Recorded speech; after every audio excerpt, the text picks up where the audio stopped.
Good morning. சுகவனமில் இருக்கேன். இப்போ கொஞ்சம் மாங்காய் எடுத்துகிட்டு வந்தேன்.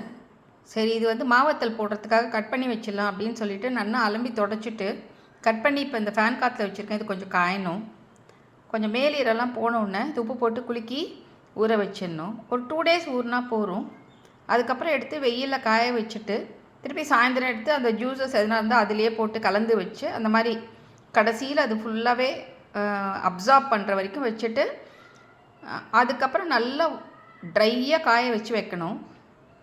இது வச்சோம்னா உங்களுக்கு வந்து பார்த்திங்கன்னா ரொம்ப ஹேண்டியாக இருக்கும். ஒன்று வந்து இந்த குழம்புல போடலாம். இது அதே மாதிரி சாம்பாரில் வந்து தனியாக மாங்காய் சாம்பாரும் பண்ணலாம். அதே மாதிரி முருங்கைக்காய் இருந்ததுன்னா முருங்கைக்காய் சாம்பாரோட நல்லாயிருக்கும். இன்னொன்று வந்து எத்தனை பேர் வந்து பழைய சாதம் சாப்பிட்ற வழக்கம் இருக்குதுன்னு தெரியல. அது இருந்ததுன்னா இப்போ நைட்டில் நம்ம தண்ணி கொட்டி வைப்போம். ஸோ அதில் வந்து இதில் ஒன்று 2 பீஸ் போட்டு வச்சோம்னா மார்னிங் வந்து பார்த்திங்கன்னா அந்த மேங்கோ ஃப்ளேவரோட ரொம்ப நல்லா இருக்கும். இது எதுவுமே அட்வைஸ் இல்லை, எல்லாமே நான் வந்து ப்ராக்டிஸ் பண்ணது தான். நான் யூஸ்வலாக வீட்டில் பண்ணுற விஷயத்தை தான் நான் இப்போ உங்களுக்கு ஷேர் பண்ணுறேன். இன்னொன்று ஏன் சின்ன சின்னதாக பண்ணுறேன் அப்படின்னு யோசிக்கலாம். ஏன்னா இது வந்து செகண்ட் பேட்ச்சு.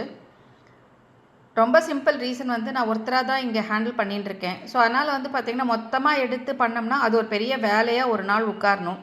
இதுனா அன்னன்னைக்கு ஃபார்மில் எடுத்துன்னு வந்து டக்கு டக்குன்னு பண்ணோம்னா சின்ன சின்ன பேட்சாக போட்டு முடித்தோம்னா வேலை முடிஞ்சிடும்.